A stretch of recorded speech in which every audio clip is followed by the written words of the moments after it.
Welcome to the Golden State Media Concepts Travel Podcast, the show that gives you advice on everything travel. We explore places you've always wanted to go, as well as giving tips for traveling in those places. We'll give you advice on the best sites for travel tips, information, and discounts. Join us as we travel the world, explore cultures, and meet new people. The Golden State Media Concepts Travel Podcast has got you covered.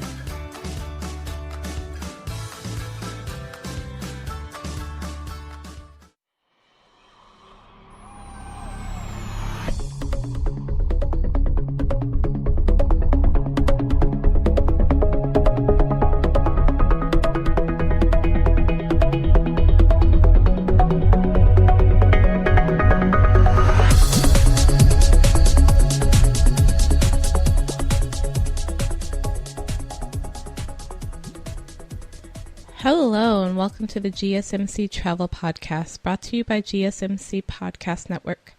I'm your host, Staci, and today we are talking about China.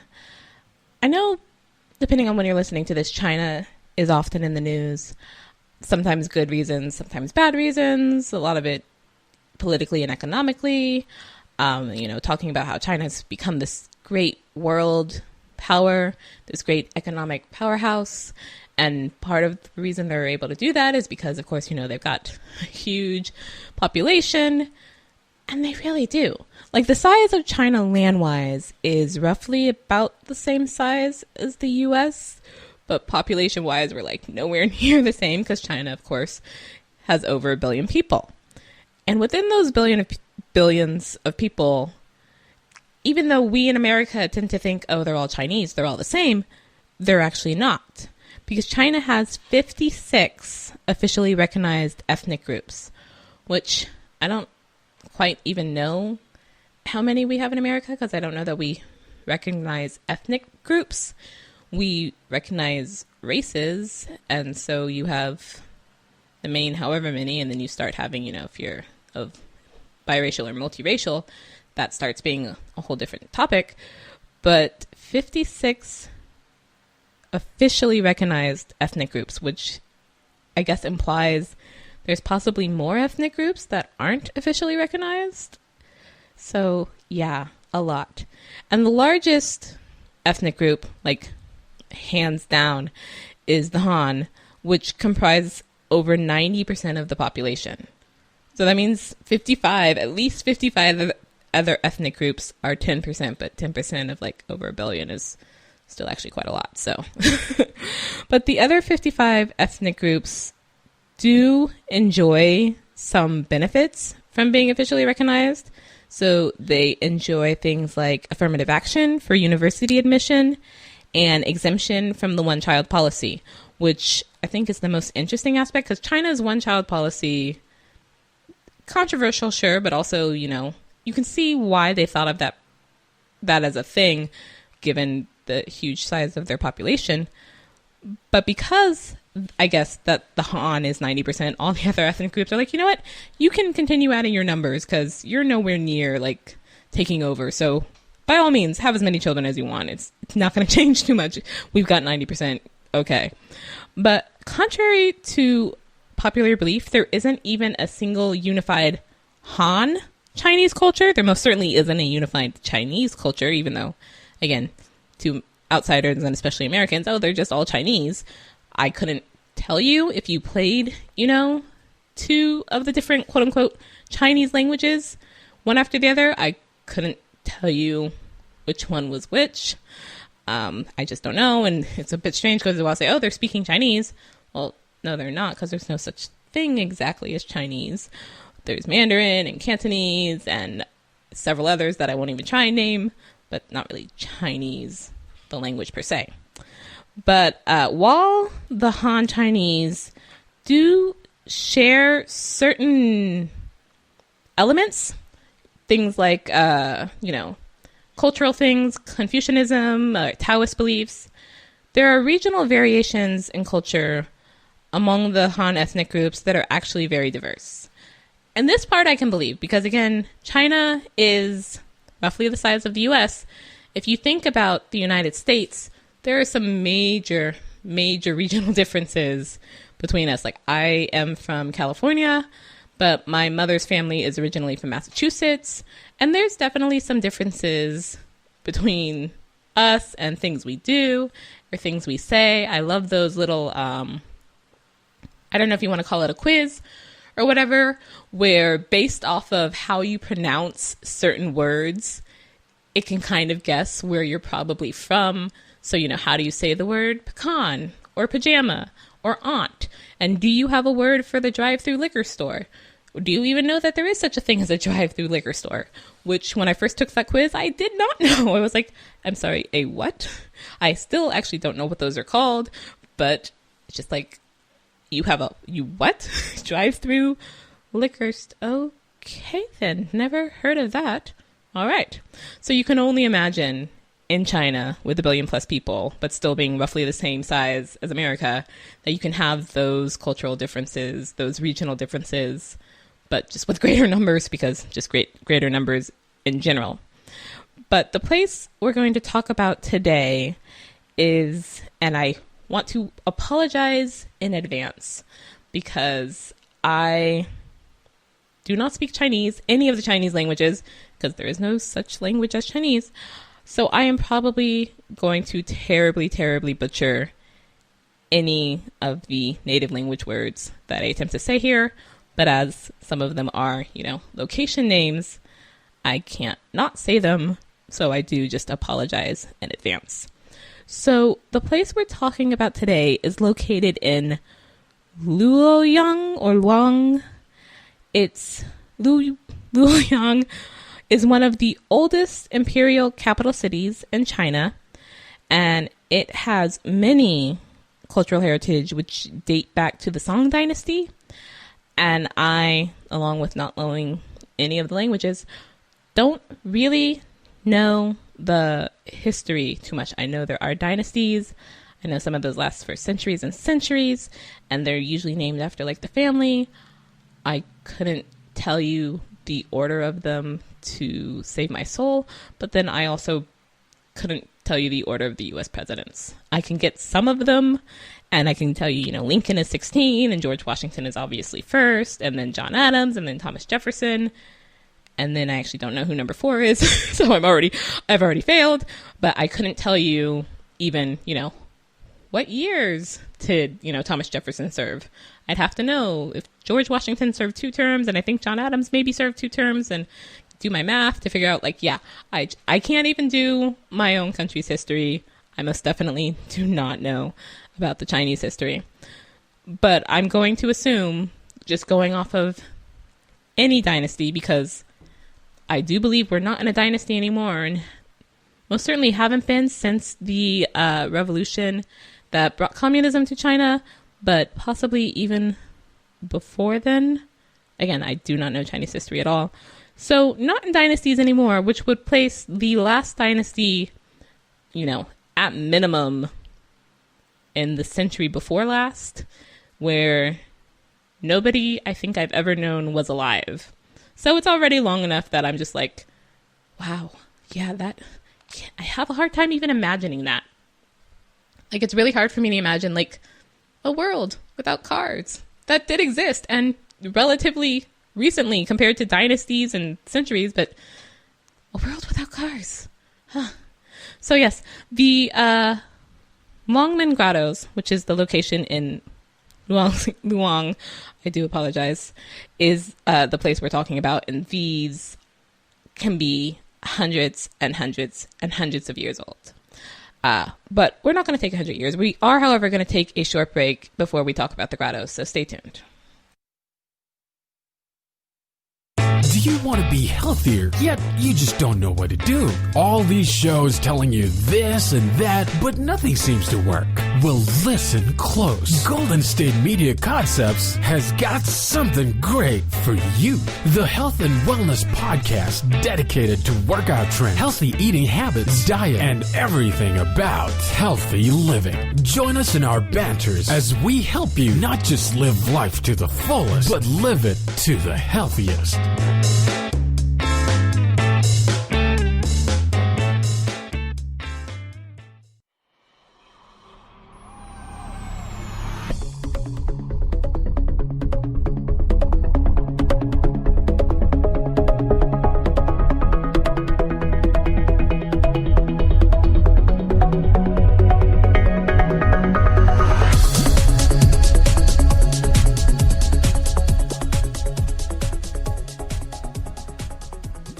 Welcome back to the GSMC Travel Podcast. Today we are traveling to the Longmen Grottoes in Luoyang, I apologize, China.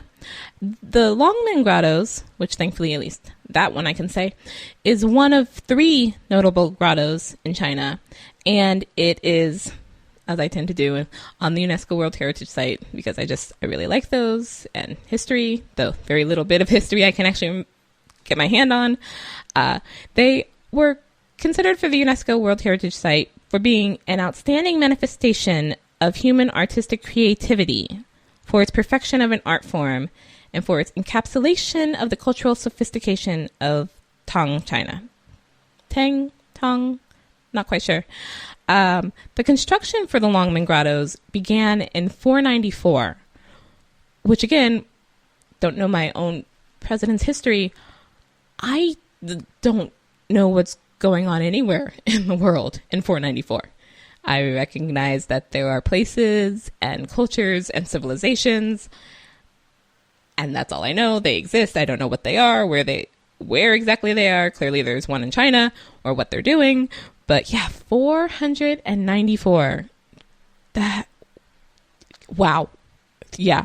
So the Longmen Grottoes also have the alternative name of Dragon's Gate Grottoes, which derives from its resemblance of the 2 hills that check the flow of the river to the typical Chinese gate towers that once marked the entrance to Luoyang from the south.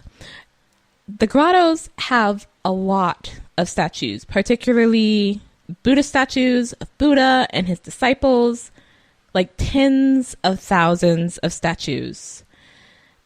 There are, they say, as many as 100,000 statues within 2,345 caves. So you could probably be there for a year and still not see every statue, because that would be a lot to explore in any amount of time. But the statues also are amazing because they're quite varied in size.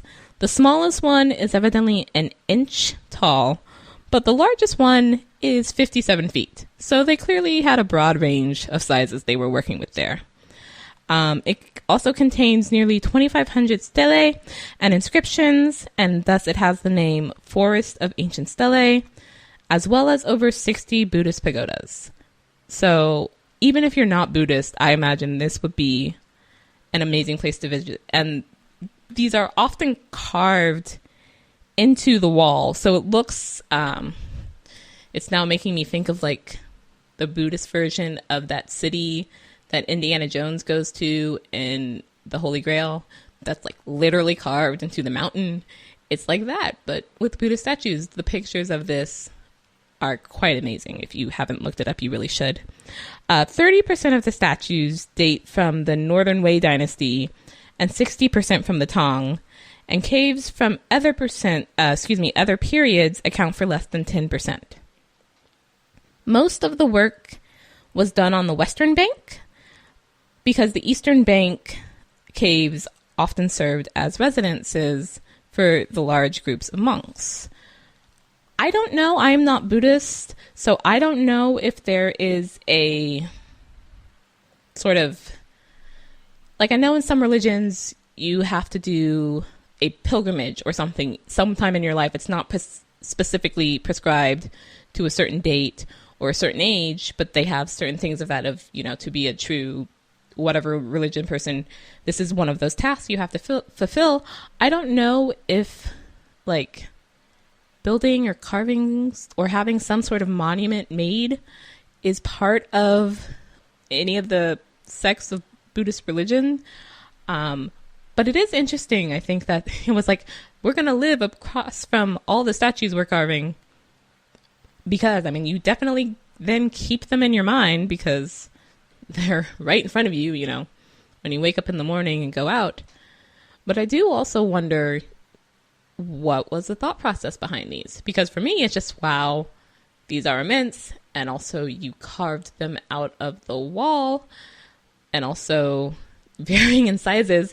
And it makes me think, I attended UC Berkeley, and on the UC Berkeley campus, there are a number of bear statues, to the point that on the tour, they usually do point out where the smallest statue is. And I won't say where it is, just in case you ever do want to take that tour. But it is one of that thing of when you see what the smallest statue is, and then you see, the other bears on campus, it's just like, why? Why exactly did you do that really tiny thing? Is it solely for this thing of like, can you find it? I don't know. I have no idea what A, that bear, or B, the 1-inch Buddha statue is for, but it's very interesting. The diversity, I guess I want to say, of these statues, because when you think about it, it was a number of years, because it was in at least 2 different dynasties, and dynasties are not short term. I know if you don't quite know what a dynasty is, you probably have maybe only heard it in terms of like football, where if a team wins like the Super Bowl multiple times, they're considered a dynasty, but that can all happen within like 5 years. That's not what dynasty traditionally means. Dynasty, in terms of royalty, involved the sort of the same family ruling for a while. So it had to be generations before you could do a new dynasty. So to have more than one dynasty worth of statue carvings, clearly that was over a long period of time. And obviously, again, it would have to be, it's like 100,000 statues, plus the stelae, plus the inscriptions. So there's a lot going on, a lot to explore. And I apologize because I keep saying these words, but I realize now that some of the listeners may not know what those are. So a stele is a carved stone tablet or column. In my head, I'm sort of picturing the thing that got knocked over in, was it the Jungle Book? And Baloo had to pretend to hold it. I can't remember now. But yeah, and a pagoda is a tiered tower, and pagodas are certainly more traditional in Asian cultures, but you see them in numerous Asian cultures. But part of that may be due to China spreading its influence into other countries and other cultures. But you would definitely, of course, see them in China over many different dynasties, and even in modern day culture, if it's inspired by those. So a pagoda is a tiered tower, and a stele, and I think it's pronounced stele. Not even Chinese words, just words in general are evidently, clearly, somewhat difficult for me. I am very sorry, listeners. A stele is a carved stone tablet or column. So you have pagodas, you have stele, you have statues, and you have sort of,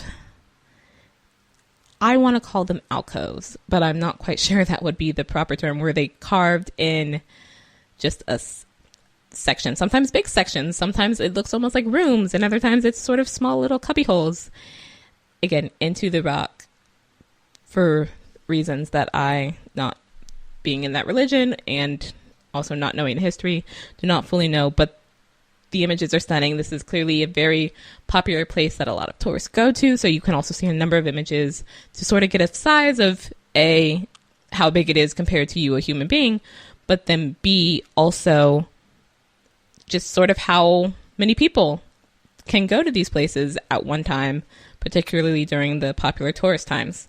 But it does look like one of those sort of once-in-a-lifetime things where you go and you see and you do wonder at the history that would possess human beings to do such great things over such a great period of time. Quite amazing.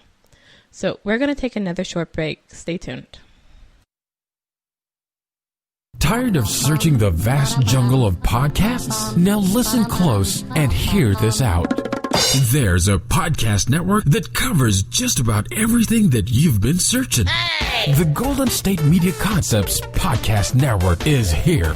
Nothing less than a podcast bliss with endless hours of podcast coverage.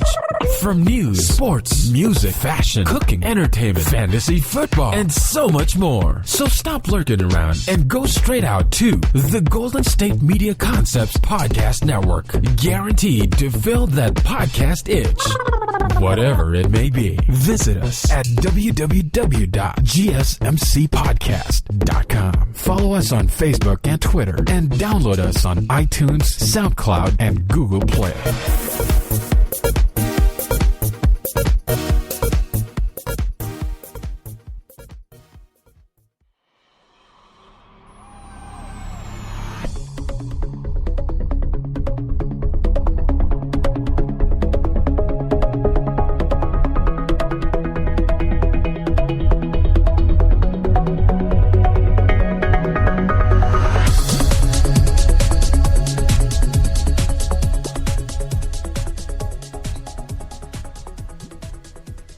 Welcome back to the GSMC Travel Podcast.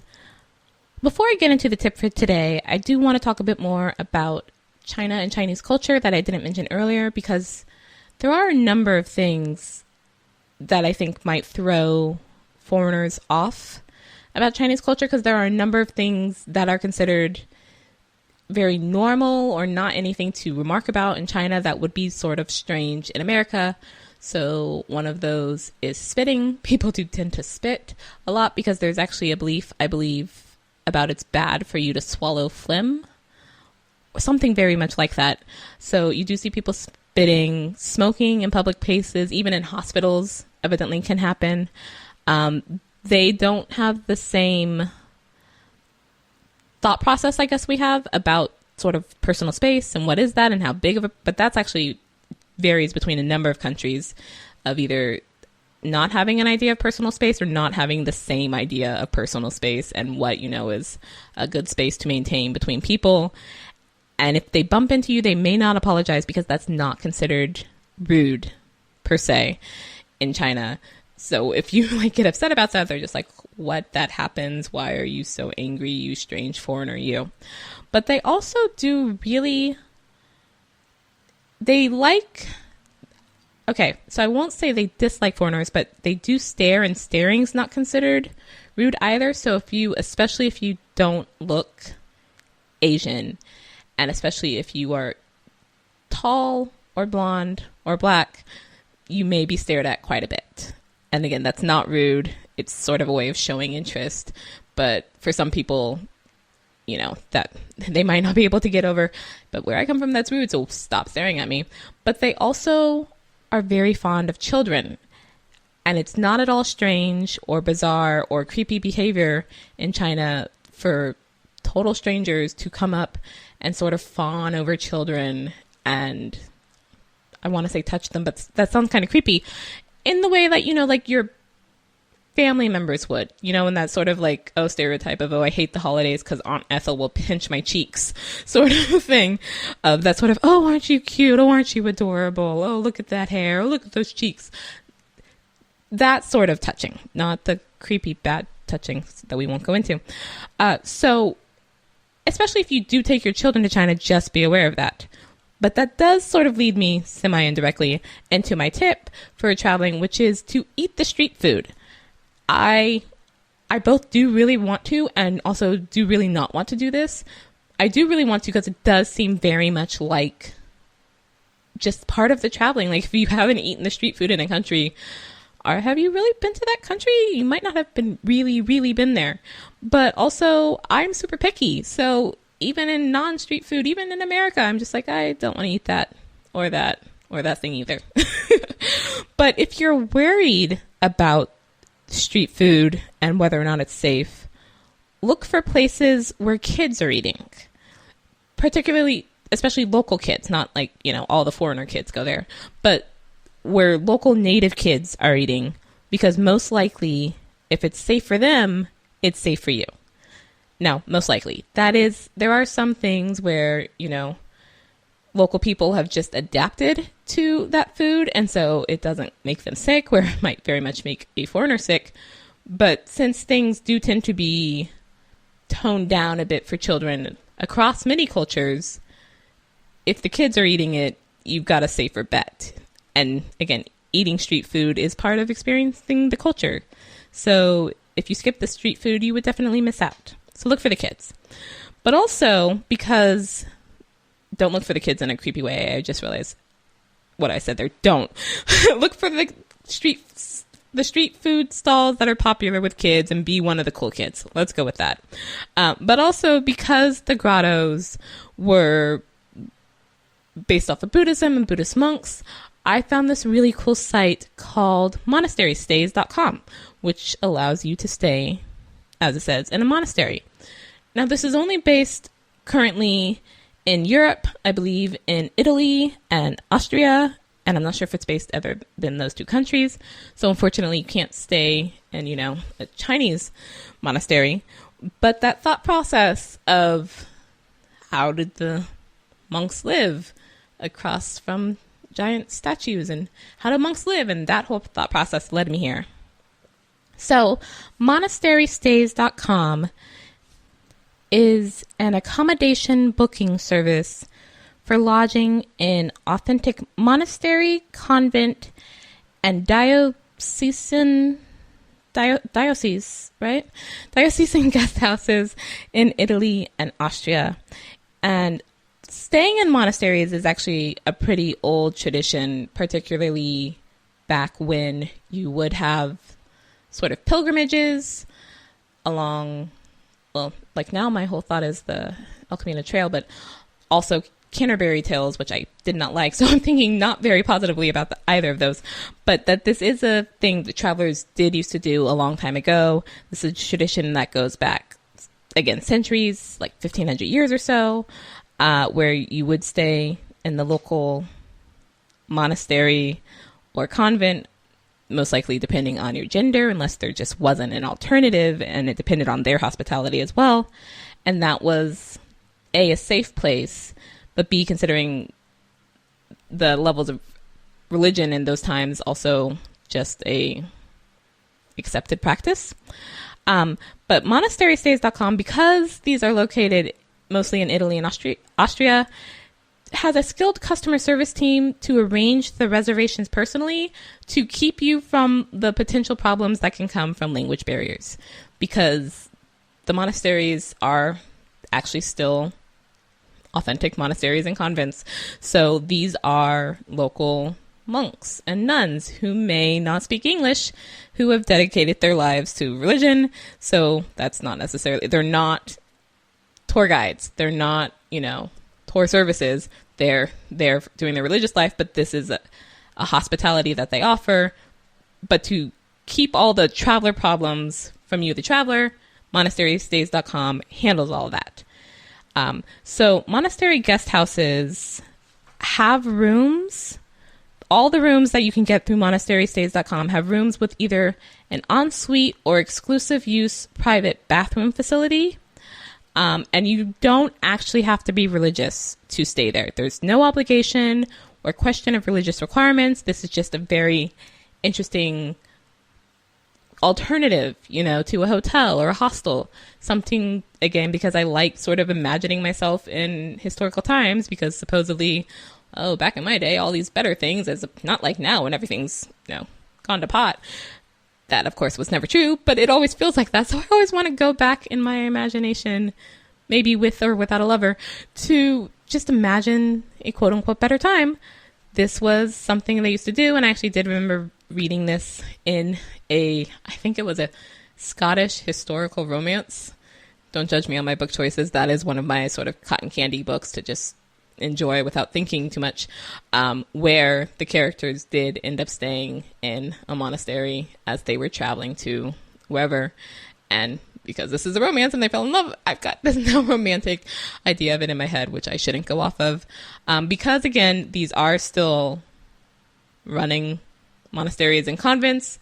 If you're not married but are of the opposite sex and are not related, you may not be able to share a room because, again, religious place. You do not have to be religious, but this is still them running it, so they do have their sort of religious standards and or rules that they'd like you to follow, and that would just be polite, to accept your host. in the same way, sort of, if you go to your girlfriend or boyfriend's parents' house for a holiday and the parents aren't okay with you staying in the same room, it's that sort of thing of just being respectful of that. But yeah, so monasterystays.com, interesting site to set up for an interesting, different hospitality stay, but definitely something if you are thinking about doing, to do in advance, because it's a bit hard to do on the day of or last minute, especially since you have to go through monasterystays.com unless you actually speak the local language. So yeah, very cool site. Sadly not in China at the moment, but I do also really want to go to the Longmen Grottoes.